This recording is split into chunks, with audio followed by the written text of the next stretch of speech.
cinqii keessa jiru sigale hin jiru jechuu sirna kanarraa ka cinqamu jiru obboleeyyan kiyya nama hunda hulaatti dhodhooyte so diiyaaspooraa maal eegu jirta rakkinni uummata keetii kasit dhagayamu kanuma idaan duraanuu ati kondominiyeemii wayyaaniin si dhorkattee qabsaa'u turte malee wayyaaniin uummata kee rakkifteetii miti idaan duraanuu wayyaaniin si jalaa dubbachuu didde malee wayyaaniin gartee uummata kee jeefteetii miti yoo du'aatii ummataatii kan dhimmamtu taate yoo du'aatii ummataatii kan si rakkisu taate yoo du'aatiin ummata keetii kan si quuqu taate osoo oromoon dur mililik irraa eegali hanga Hayilamaaramitti dhumte osoo walirra kaanii haga namichi kun waggaa 8 kana fite irra caalti jechuudha sila arra saba kanaaf kaatee sagalee taata PP keessaayis qoodan qabdan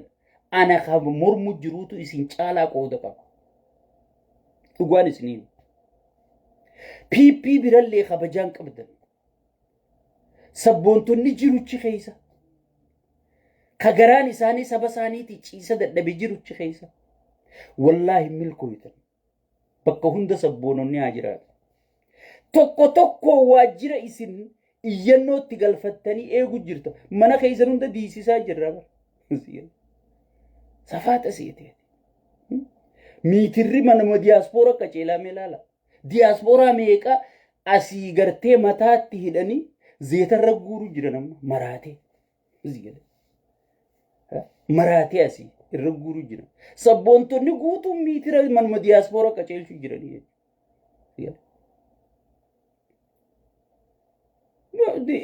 dalagu jirti ijoolleen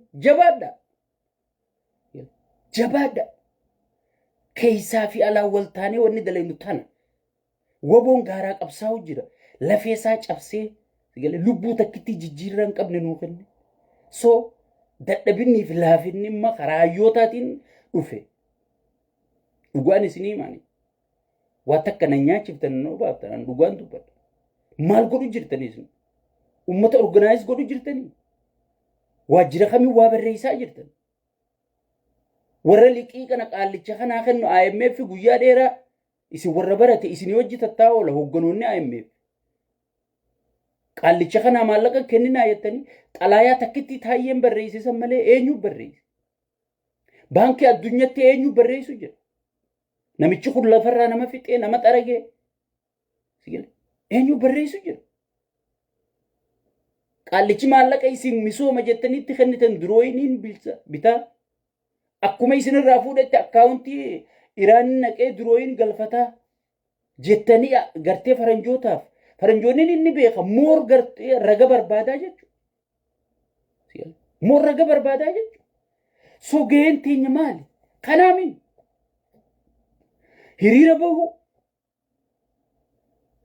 hiriira bahu warroottan seneetaroota bakka bu'oota ummataa kan filanne kana dawwallee rakkina ummanni keenya keessa jiru arkisiisu arra maal godhu jira ummanni Amaaraa takkaan biiroo hunda barreessaan jiru nu caalaa dhume bar nama keenya ka dhume faa Amaaraa dhume jedhanii itti barreeffachuu jiranii bar keeziin isaanii dhageetti harkattee Maarkoo Ruubiyoon guyyaa meeqa dawwalechi maal taatan isin ummanni Oromoo mootummaa kana akka Oromooti adeeroo ilmi kee ani ka abbutaa ka afaan Amaaraa hin beekne yooniin dhaqeechi qaban waaniin an sii godheen na deeggarta waaniin an sii godheen na mormita mee namichi kun Oromoo maal godhu jira mee Oromoo kan godhu jira fannoo faannu dhufu jira maarree faa jaawar faannu fidu jira miitirqishoo nu fidu jiran siin jedhan mee fannoon kana caalaa maal si gooti arra gartee sirni barnootaa imaammanni barnootaa akka fannoon feetu deebi'u jira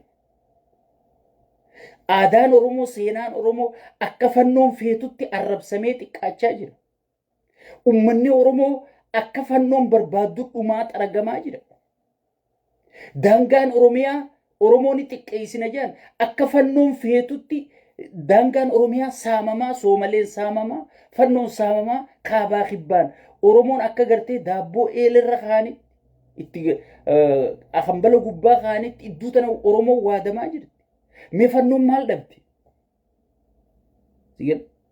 Kanaaf gaardii isaa taati jechuudha. Mee maal dhabde naa himi? Wanni isii yoo dhufte fiddu tan namichi kun sirraa dhoorku jiru maali? Mee maali naa himi?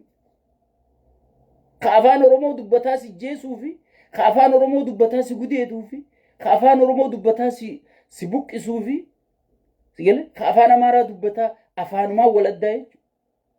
Saniifuu ummanni diyaaspooraa lafaa ka'uu qabdanii jechuudha.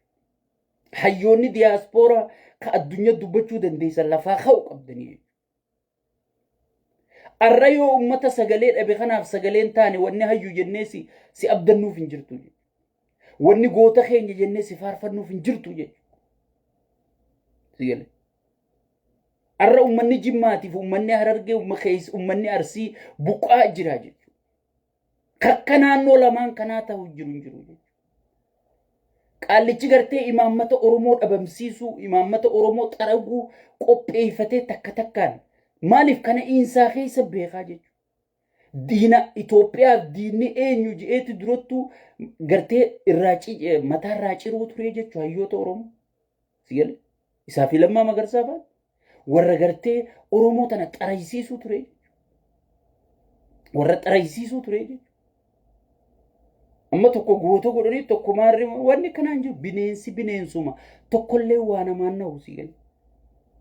Namni tokko doktereetii leenjii sani wanni gartee wayyaaneen gartee waan talkaashaa tana gaafa guurtee leenjiftu gartee barandaa jalaa guurtee leenjiftu wanni itti himte diinni Itoophiyaa diinni keessan Oromoodha jechuutti himte.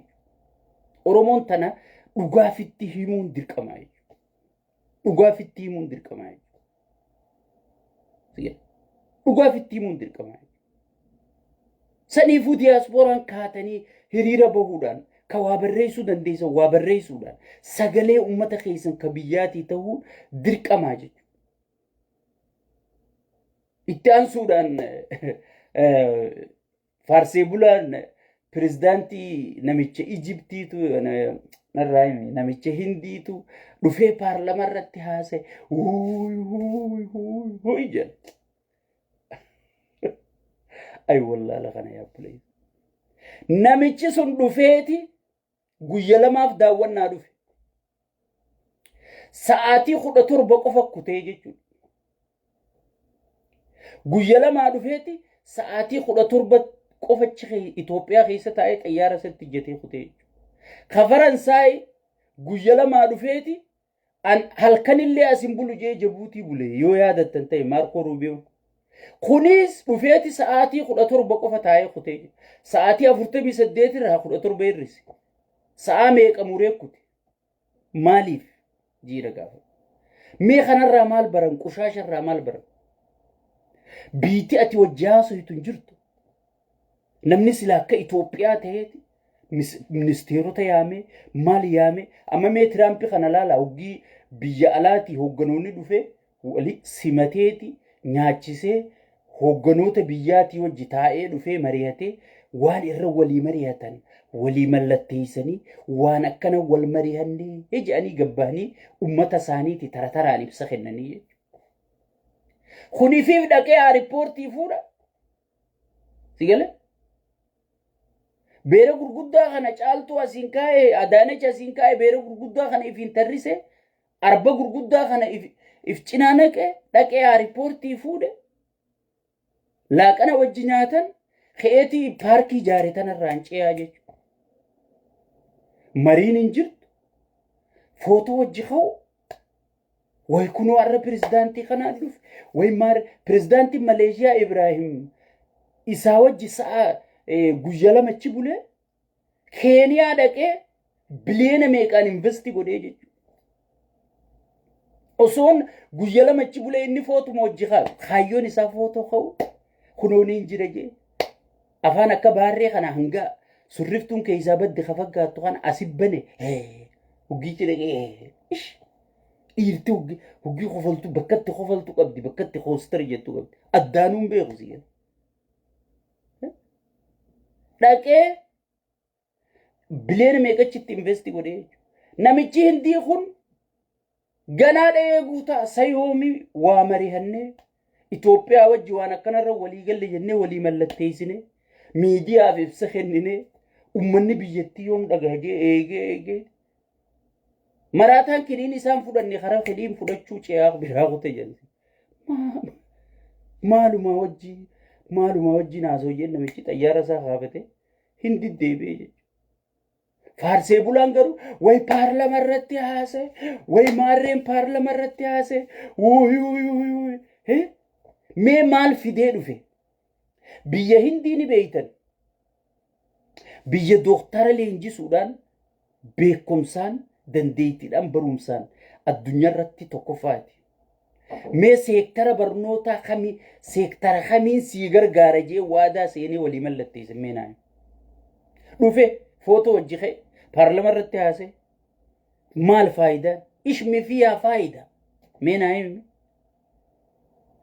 mee hospitaala kamiin jaaraa doktaroota ijoollee ol adeemtu meeqaan sii leenjise jee waadaa seeneef